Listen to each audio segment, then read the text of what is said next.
Hey everybody, it's me, Mr. Wells. Nice to see you again. What you should have with you as we start this video, and I've posted on Google Classroom for you, is you should have your notes over the Thrill of Horror unit. Now, you already read The Telltale Heart. Hopefully you've read The Telltale Heart. You watched the video on that. You've done the questions on that. Now we're going to go to the second story in the unit, but we're going to finish filling out our notes. So we already started on those notes.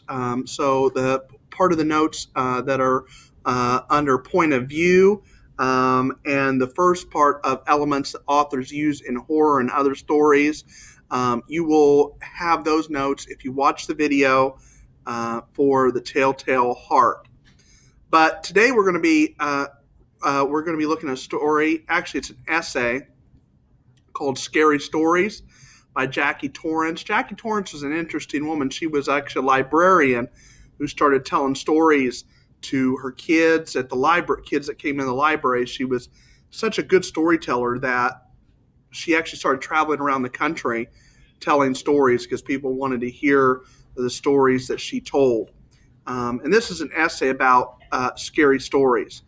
So Scary Tales, that's what we're reading. There's a copy of that so you can read along with me there. And then also, besides the notes that we'll be filling out and Scary Tales, which we'll be reading, excuse me, there'll also be the assignment on Scary Tales. So there's questions on it for you to answer, and that'll be your homework. But let's go ahead and start here, and I'll just start reading it to you. I guess I like Scary Tales so much because my granddaddy liked Scary Tales. He'd have to tell one if it killed him. He was sick a lot, but if visitors came, he'd prop himself up in an armchair and put a quilt on his lap so nobody could see his nightshirt. Then he'd put his derby hat on. He loved that derby, and somebody would say, "Mr. Jim, tell us about that time when the fire dog followed you down through the wheat field." And my grandma would say, "Hold it, let me leave the room, lightning's going to strike." She always said Granddaddy was the biggest liar God ever blew breath into. So she'd leave, but not me. I'd get closer to Pa because I wanted to watch the people listening to him.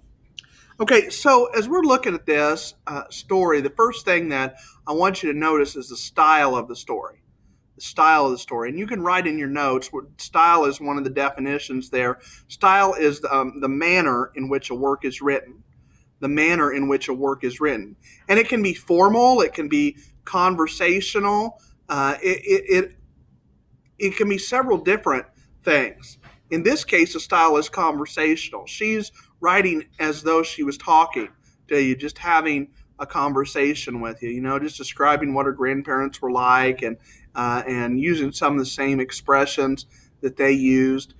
And so she has a very informal or conversational style here. But style, the definition of style is the manner in which a work is written. And one element that helps determine an author's style is word choice. Okay? So when she says, I guess I'd like Scary Tales so much because my granddaddy liked Scary Tales, he'd have to tell one if it killed him. Well, that establishes it as a conversational, informal style. Because if it was more formal, it would be saying something like, "Scary stories are very good. My grandfather enjoyed telling scary stories, and there were many times that he could hardly keep himself from telling them." Okay, well, that's a lot more formal writing than the way that Jackie Torrence writes here. Okay, but in this case, she's trying to draw you in to her story. Let's keep reading. There used to be an old man who came to our house named Hall. I'd hear people say, "Mr. Hall wears a rug." I didn't know what a rug was. I'd lay down on the floor, and Grandma would say, "What are you doing?" "I'm trying to find Mr. Hall's rug." And Grandma would say, get up, that ain't nice." Well, one day Mr. Hall was there, and Grandpa started into one of his scary stories. There was a piece of wood burning in the fireplace, sort of sticking out, and Pa spotted it. I watched him put his tobacco way back in his mouth so he could get a good long shot. At just the right moment in the story, he threw his head forward, and that tobacco came out and hit that wood just right. It fell off on the floor, and the fire sparked up.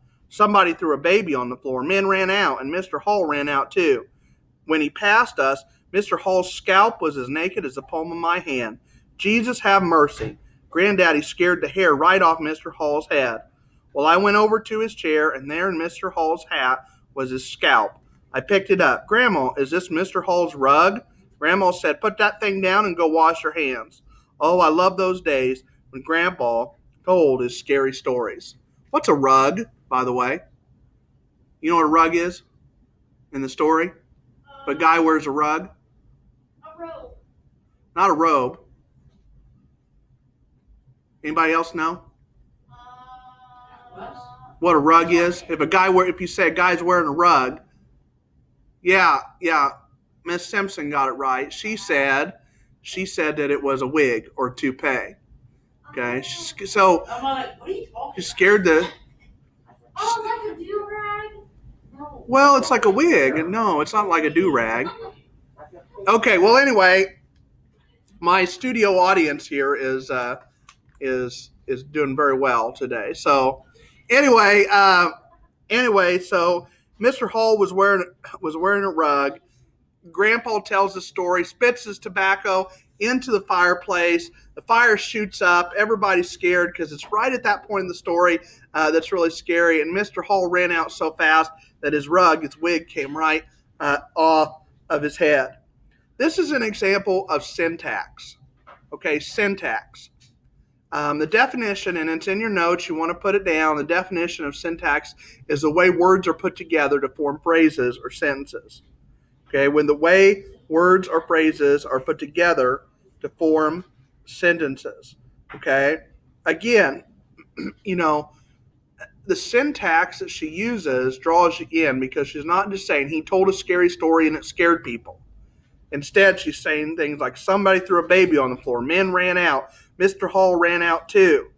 Okay, all of those things she uses. She puts these words and phrases together for a very specific purpose. Okay, so as we're looking at it, by the way, she also uses here what is called figurative language. Figurative language, in your notes, you'll want to write the definition down. Figurative language is language used imaginatively in ways that go beyond literal definitions. It's language used imaginatively in ways that go beyond literal definitions.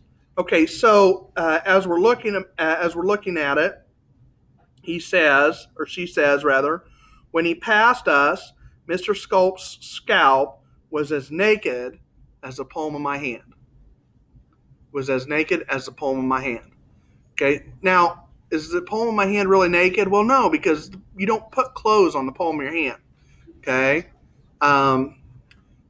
so what does that mean? Well, it means it was a figure of speech. It was just figurative language. No. Okay. Yeah, I know. We're talking about literature. I had to pause the video here for a second, but we were talking about similes, and a simile is figurative language. Okay. I think in your notes it says one type of figurative language is blank. You want to write the word simile. One type of figurative language is simile. This compares two unlike things using like or as. So if I say when Irish eyes are smiling, it's like a morn in spring.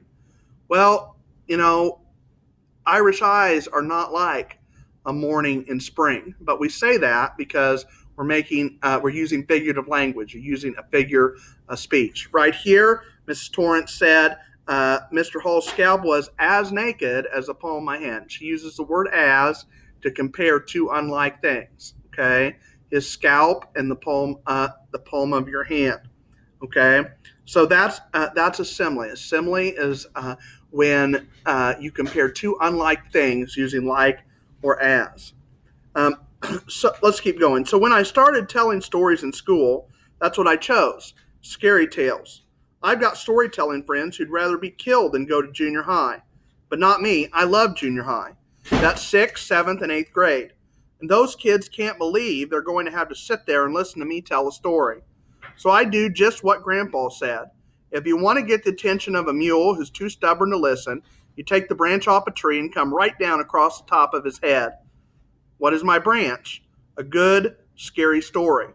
When I tell those kids I'm going to scare you, when I start to give them a little bit of fear, well, they're ready to listen. A lot of people told me I really shouldn't tell children scary things. Well, children can frighten themselves without your help.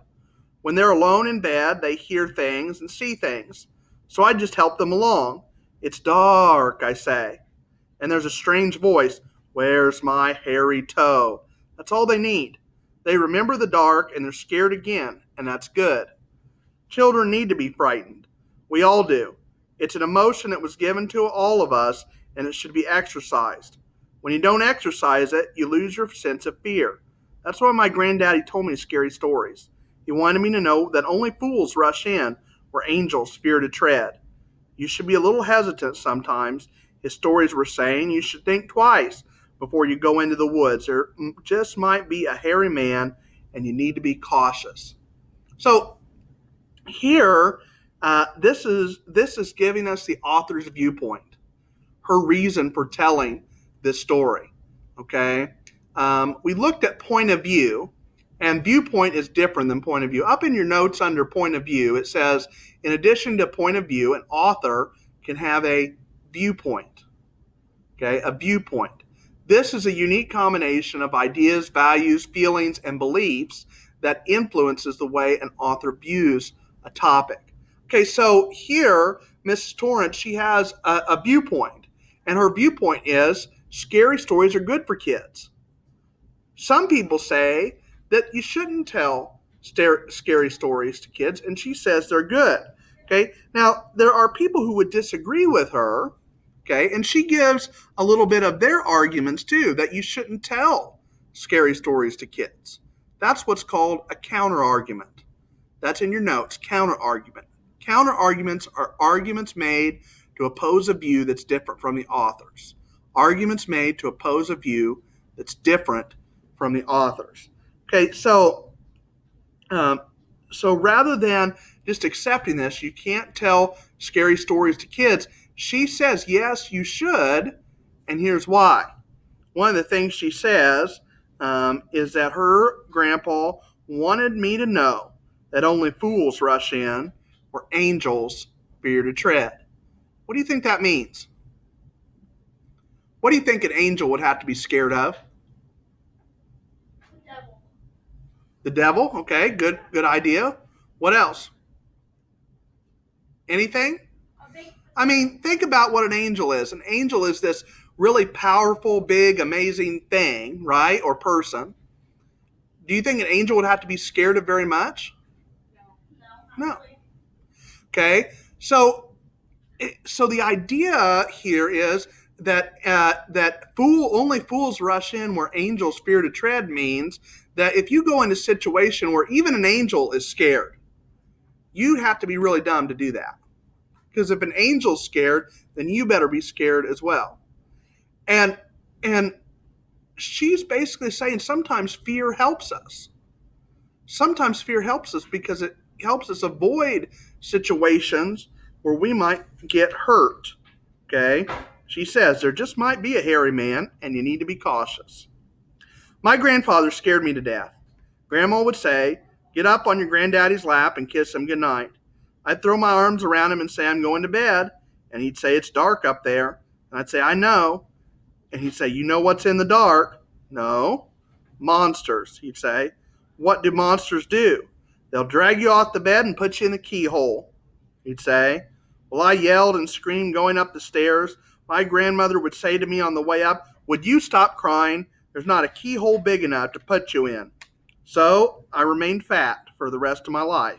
That's not why no monsters have ever bothered me. All right. So that's the story. That's Scary Tales. Hopefully you filled out the notes.